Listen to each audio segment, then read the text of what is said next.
दोस्तों नमस्कार। दोस्तों मैं सतवीर दलाल अपने YouTube के भारत लिंक चैनल पर आपका स्वागत करता हूं। दोस्तों आज हम जिस शख्सियत से रूबरू हो रहे हैं वो शख्सियत गुड़गांव ही नहीं, आसपास के क्षेत्र की एक जानी मानी शख्सियत है। ये है श्री एडवोकेट परवीन मलिक जी।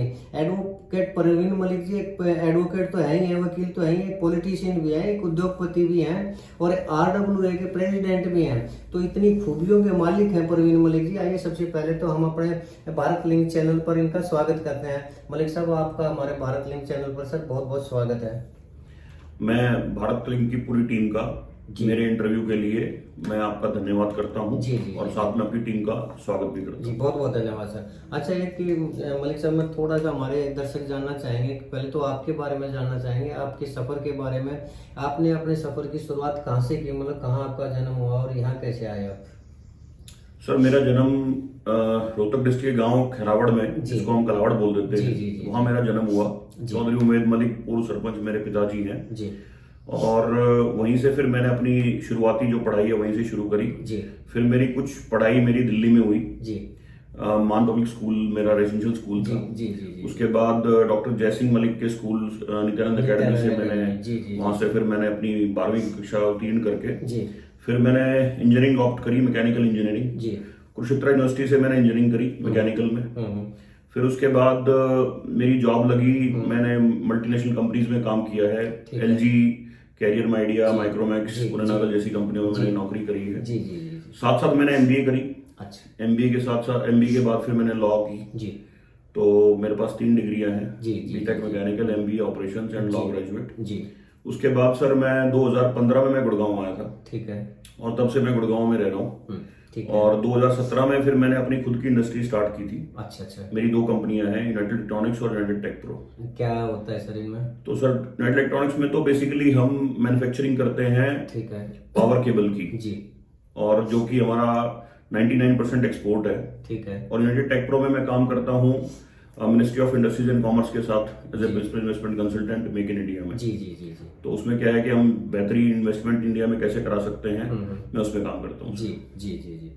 आप सर इतने मल्टी पर्सनालिटी आप शख्सियत हैं, तो वास्तव में आप अपने आप को एक्सपर्ट किस चीज़ में मानते हैं? आप एडवोकेट के रूप में आप ज़्यादा वो चाहते हैं, या RWA के जो प्रेसिडेंट है उसके रूप में अपने आप को देखते हैं, या एक उद्योगपति के रूप में आप देखते हैं? ये बताएं थोड़ा सा आप।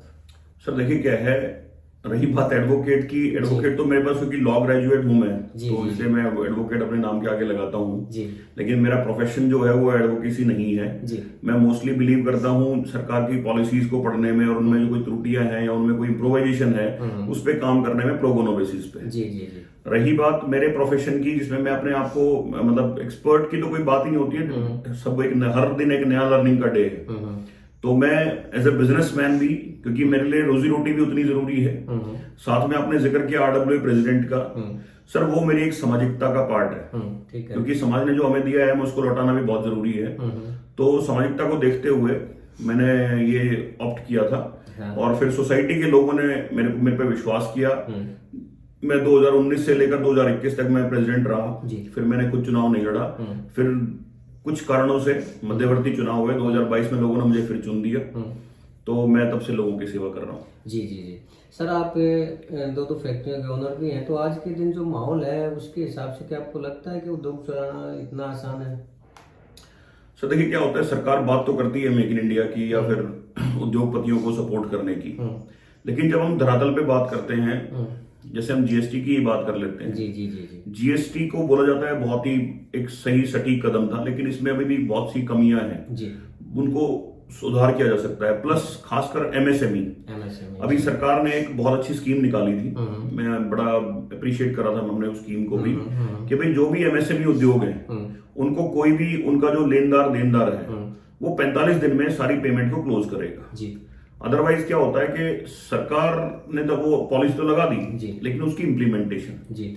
तो सबसे बड़ी बात क्या है कि जब तक जो सरकार उद्योगों को बढ़ाने के लिए जो पॉलिसी बना रही है उसकी इम्प्लीमेंटेशन पे ध्यान नहीं देंगी, तब तक आप कितनी पॉलिसी बनाते रहिए कोई फायदा नहीं है। उसमें फायदा सिर्फ उसी को पहुंचता है जिसकी या तो ऊंची पहुंच है या फिर जो सरकार के साथ निजी तौर पे लिंक रहता है जी। ठीक है। अच्छा सर, आजकल जो एक चीज और है कि सरकार है ना गवर्नमेंट जॉब को खत्म कर रही है और हमारा जो देश है, ठीक है, मेक इन इंडिया कार्यक्रम आपने कहा है, ठीक है, चल रहा है, सरकार की नज़रों में वो सक्सेस भी है, लेकिन 140 करोड़ की जनसंख्या है हमारे देश की, तो इतने कम इंडस्ट्री के ऊपर क्या उस बच्चों के जो रोजगार का है, वो जो भार है, क्या वो इस सबको रोजगार दे पाएंगे? देखिए, ऐसा है, पॉपुलेशन हमारी बढ़ती जा रही है जी, उस पे कोई नियंत्रण वाली कोई बात अभी है नहीं। ठीक है। ऊपर से भी हम पता चला होगा आपको, वो सीएए कानून की भी बात की जा रही है। जी जी जी। तो अपना देश तो संभल नहीं रहा है और औरों को आप उसमें सम्मिलित करने की बात कर रहे हैं। जी जी जी। रही बात उद्योगों में लोगों को सम्मिलित करने की, देखिए मैंने नौकरी भी करी है और मैं आज उद्योग भी कर रहा हूँ जी। तो मैं इन दोनों चीजों को बड़ा अच्छे से समझता हूँ जी। प्लस आपको मैं बता दूं कि मैंने सरकारी नौकरी भी छोड़ी हुई है। अच्छा अच्छा। तो सिस्टम की बात यह है कि नौकरी की अपनी परिभाषा है और नौकरी में क्या है कि नौकरी भी अगर आप उस तरीके से कर रहे हैं जहां पे समाज को एक प्रतिष्ठित या एक समाज में एक सम्मानित नागरिक के तौर पे, और जब रही बात उद्योग की, जब आप उद्योग करते हैं वो टोटली एक रिस्क का पैरामीटर है। क्योंकि आज के टाइम पे अगर आप बात करें खासकर इंडिया में, all of a sudden overnight क्या चीज सामने आ जाए आपको भी नहीं पता है। जी जी जी। वो सरकार तो अपने हिसाब से उसको बताती है कि जनहित में है ये, लेकिन जिस पे उसका इम्प्लीमेंटेशन है तो वो दोनों तरफ एक बड़ा रिस्क चल रहा है इस वक्त। लोग कहते हैं स्टेबल गवर्नमेंट है, सेंटर में स्टेट में कहीं भी, लेकिन मेरी नजरों में सबसे अनस्टेबिलिटी होती है ये जहां पे ये नहीं पता कि एक रात में है या ओवरनाइट क्या स्टेटमेंट आ जाएगी। जी जी जी। तो वो सबसे बड़ा एक डर है और इसी कारण से ये जितने भी उद्योग इस वक्त हैं, आपने अगर अगर पिछले 10 साल का आंकड़ा देखें तो लगभग 209% लोग यहाँ से पलायन कर रहे हैं। उसमें हर तबके के लोग हैं, ऊंचे तबके के भी हैं, नीचे तबके भी हैं। नीचे तबके के लोग वहां नौकरी करने जा रहे हैं और ऊंचे तबके के तो लोग वहां ये उद्योग एक्सपेंशन के लिए जा रहे हैं। जी जी जी जी। इंडिया में थोड़ी सी सिचुएशन अब ऐसी है कि अगर हमें बेरोजगारी पे और उद्योगों को बढ़ाने पे तो गवर्नमेंट जो पीएलआई स्कीम लेके आती है, जो प्रोडक्शन लिंक इंसेंटिव है या पीएलआई जिसको हम इंडस्ट्री में बोल देते हैं परफॉर्मेंस लिंक इंसेंटिव है, उनको थोड़ा सा इम्प्लीमेंटेशन के तौर पे और सही मायनों में जो उद्योग उसको इम्प्लीमेंट कर रहे हैं उन्हीं तक पहुंचाने में। अदरवाइज आपने देखा होगा पिछले कितने ही सालों में कितनी कंपनियां आई और बर्बाद होकर चली गई। और ये इंसॉल्वेंसी जिसको हम दिवालिया घोषित करना बोल देते हैं, ये टर्म हट जानी चाहिए और हर बंदे की जवाबदारी तय होनी चाहिए। जी जी जी। अच्छा सर, हमारे कानून में लिखा हुआ है कि कोई भी आदमी पूरे देश में कहीं पर भी जाकर रोजगार कर सकता है, अपना काम धंधा जमा सकता है, लेकिन कुछ लीडर ही, गवर्नमेंट लीडर या अपोजिशन वाले लीडर ये कहते हैं कि 75% लोकल आदमियों को रोजगार मिलना चाहिए। अभी हमने हरियाणा में भी देखा था कि एक लीडर ने कहा था कि जो भी इंडस्ट्री यहाँ पर होगी, हरियाणा के अंदर होगी, 75% लोकल को रोजगार देना पड़ेगा। तो ऐसे में जो बाहर के आ गए ना, वो उनको तो रोजगार ही नहीं मिलेगा। देखिए क्या होता है, अगर आप उस 75% की भी बात कर लें जो कि अभी हरियाणा सरकार की एक अपनी स्कीम थी, उसमें उन्होंने सिर्फ कहा था एक लेवल के नीचे। अगर हम मैनेजमेंट की बात करें सर, मैनेजमेंट में तो आज भी आप देखेंगे, गुड़गांव में भी आप देखेंगे तो लगभग 40% लोग बाहर से आए हुए हैं। जी जी जी। गुड़गांव के लोग या हरियाणा के लोग कहीं दूसरे स्टेट्स में भी नौकरी कर रहे हैं, यहाँ की दूसरे प्रांतों में भी, दूसरे देशों में भी नौकरी कर रहे हैं। तो वो तो डाइवर्सिटी तो सर हमेशा रिक्वायरमेंट रहती है। जी जी जी। क्योंकि ये जो मैनेजमेंट वाली कहानी होती है, हाँ, रही बात जो लोकल स्थानीय जो लोग हैं, मैं उसको भी समर्थन इसलिए करता हूं क्योंकि हर पूरे देश में हमारे में जो ज्योग्राफिकल कंडीशंस हैं, वो ज्योग्राफिकल कंडीशन हर स्टेट की अपनी अलग है और उनको वहां का जो स्थानीय बंदा है ना, वही उसको झेल सकता है। कोई बाहर का बंदा यहाँ पे आके, अगर आप सोचोगे जैसे कि अब हमारे यहाँ धान की खेती होती है या गेहूं की खेती होती है हरियाणा में, अब यहाँ पे पूर्वांचली लोग बहुत आते हैं। जी जी जी जी। तो वो थोड़ा सा एक सिस्टम चलता है उस तरीके से। ठीक है। अच्छा सर, आप आरडब्ल्यूए के भी प्रेसिडेंट है, मैं देख रहा हूँ, एक सोसाइटी है, बहुत बड़ी सोसाइटी है, इसके आप प्रेसिडेंट हैं।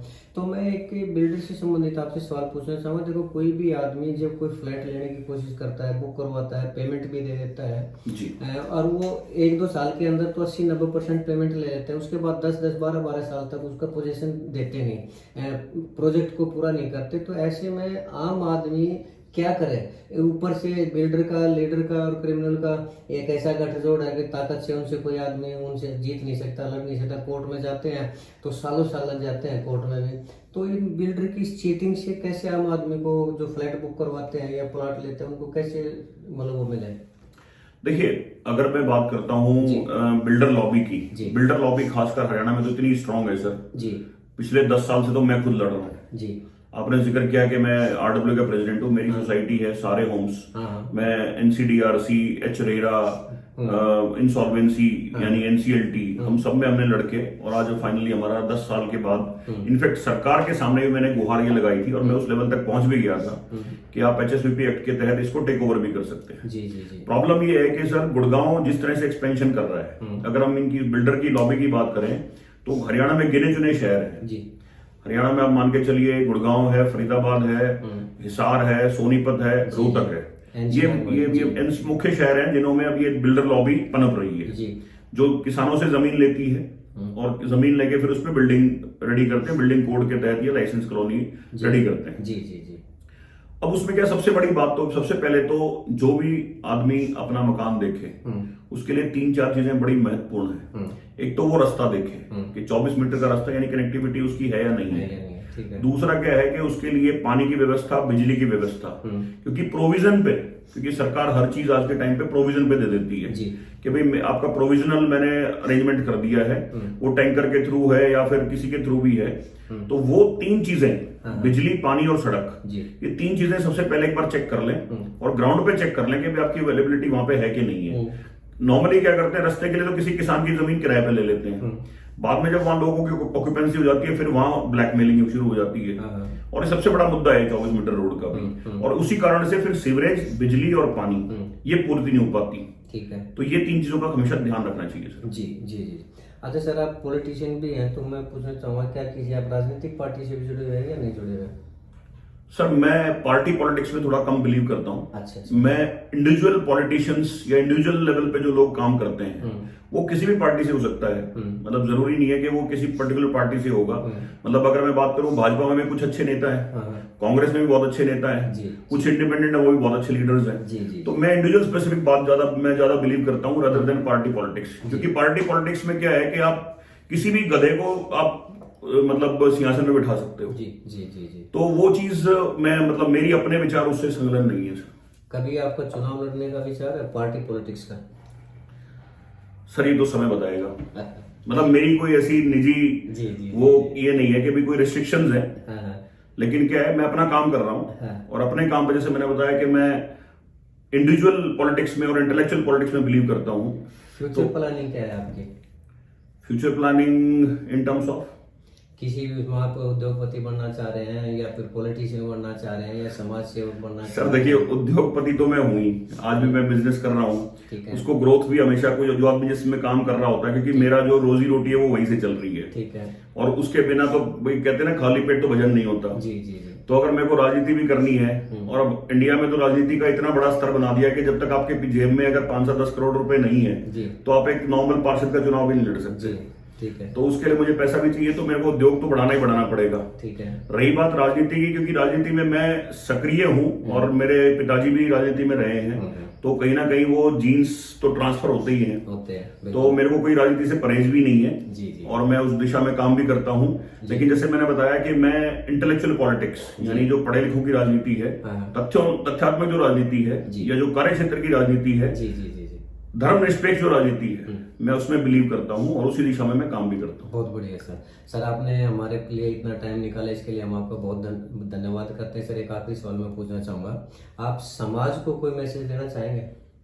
सर देखिए, समाज के लिए मेरे पास एक ही मैसेज है सबसे महत्वपूर्ण। अभी हमारे लोकसभा के चुनाव भी हैं, उसके बाद विधानसभा के चुनाव भी हैं, और अभी हमने हाल ही में देखा है कि देश की स्थिति हम किस ओर जा रहे हैं। ठीक है सर, देखिए ऐसा है, देश को आगे बढ़ाने के लिए हमें टेक्निकल फैक्ट्स, तथ्य जो हमारे तकनीकी तथ्य हैं उनको ध्यान में रखते हुए उसी दिशा में काम करना चाहिए। धर्म ये मेरा निजी विचार है और ये सामने वाले का भी निजी विचार हो सकता है। ठीक है, धर्म और राजनीति कभी भी एक साथ नहीं चल सकते। जहां धर्म है वहां राजनीति की जगह नहीं है, और जहां राजनीति है वहां धर्म की जगह नहीं है। लेकिन देश में तो यही चल रहा है। हाँ, वही संदेश तो मैं फिर देना चाह रहा हूँ सर, कि संदेश मेरा यही है कि राजनीति को अलग रखें और धर्म को अलग रखें। जब आप धर्म और राजनीति को अलग रखेंगे तो सर 100% देश हमारा तरक्की करेगा, और जो हम विकासशील देश की बात कर रहे हैं 2047 में, अगर हमने धर्म को अलग रख दिया और तथ्यों को अलग रख दिया तो सर हो सकता है हम अगले 5 से 10 साल में ही विकसित देशों की श्रेणी में हम आ जाए। सर इसी से एक सवाल और निकला है जी, धर्म है क्या, धर्म बिजनेस है या धर्म धर्म है? सर धर्म मेरी निजता है, धर्म मेरी निजता है, धर्म ना बिजनेस है, धर्म ना राजनीति है, लेकिन मेरी निजता है। अगर मेरे को सुबह उठ के पूजा करना पसंद है तो फिर मैं करूंगा सर। मुझे मंदिर जाना पसंद है तो मैं करूंगा ही करूंगा। लेकिन अगर मुझे नहीं पसंद है और सुबह उठ के बस मैं एक बार भगवान का नाम ले लेता हूँ, भगवान किसी भी रूप में हो सकते हैं जी। मेरे जो पूर्वज हैं वो भी मेरे भगवान है जी जी जी जी। मैं किसी देवी देवता में बिलीव करता हूँ वो मेरे भगवान है, तो वो मेरी अपनी निजता है सर। उसको लेकिन लोग राजनीति के तौर में भी इस्तेमाल करते हैं, वो सिर्फ उसका इस्तेमाल किया जाता है लोगों की भावनाओं को आहत करने के लिए या भावनाओं से खेलने के लिए। जी, जी, जी। सही मायनों में धर्म सिर्फ मेरी निजता है। जी बहुत बढ़िया सर। सर आपने हमारे लिए इतना समय निकाला, इसके लिए हम आपका बहुत बहुत धन्यवाद करते हैं। दोस्तों ये थे एडवोकेट परवीन मलिक जी। आपने मलिक जी के विचारों को सुना, आपने जाना कि ये किस विचार के व्यक्ति हैं और क्या इनकी शख्सियत है और क्या ये समाज के लिए कर रहे हैं। तो इसके लिए इन्होंने इतना हमें टाइम दिया, इनका तो हम धन्यवाद करते हैं। आपने भी हमारे विचारों को, परवीन जी के विचारों को सुना, उसके लिए हम आपका भी धन्यवाद करते हैं। और इसके साथ ये एक गुजारिश भी करना चाहेंगे, अगर आपको हमारा ये प्रयास अच्छा लगा तो आपसे हम निवेदन करना चाहेंगे कि आप हमारे इस वीडियो को लाइक करें, शेयर करें और दोस्तों सब्सक्राइब जरूर करें। और इसके साथ ही एक बार फिर से परवीन जी का भी और आपका भी बहुत बहुत धन्यवाद। नमस्कार, जय हिंद।